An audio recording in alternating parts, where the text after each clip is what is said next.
Nu, hebra. Įmesk man pirštinę, įmesk rožytę, įmesk man šlepą. Kurva, blė. Laikyk tu, nahu, šlepą, blė. Kepurę laikyk, blė. Pirštinės abidvi laikyk, nahu, ir rožytę, blė. Jibana, ir paspringtų, blė. Dirbt, nahu, eikit, blė. Einam dirbti, patys einam kurva pistis. Net Petras susirado darbą, o jūs? Nu, Petrai, pažaisim? Aš nebežaisiu daugiau betlo. Tai va. O tai kodėl? Todėl, kad mane tik tokia įdėjo garsiausia konsulį, kad aš tukas konsul uždirbu. Tai už tai ir aš Eik tu, įdėjo tarp paprašaikų? Jo, mane įdėjo tarp tokių, žinai, kur aš tikrai nepriklausomas esu. Tai gal čia šiaip ant prikolo įdėjo? Laikas. Marko, būk geras. Dar sykį užmesi, Marko, teks tave užblokuoti. Nepyk be tokios taisyklės. O tai kam tu čia įblokuosi?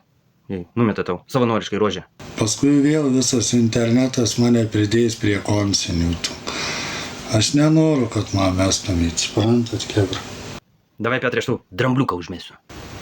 Aš tavęs prašau, to nedaryk.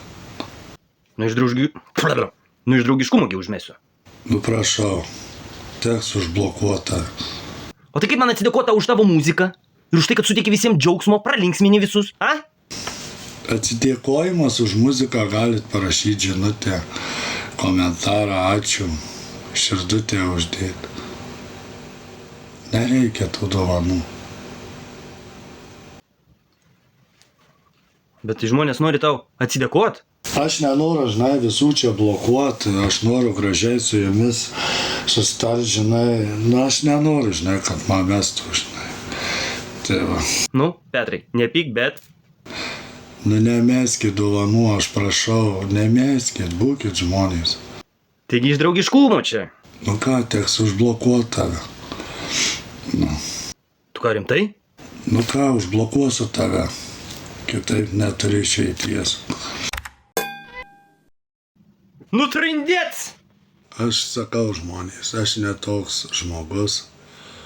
Aš neprašau pinigų, niekad gyvenime baigėtų. Ir tai aš įvesiu tvarką. Pas mane taip ir bus. Grafai, va tu kaip užkietėjęs tiktokeris, pasakyk man ką nors. Turiu klausimėlį.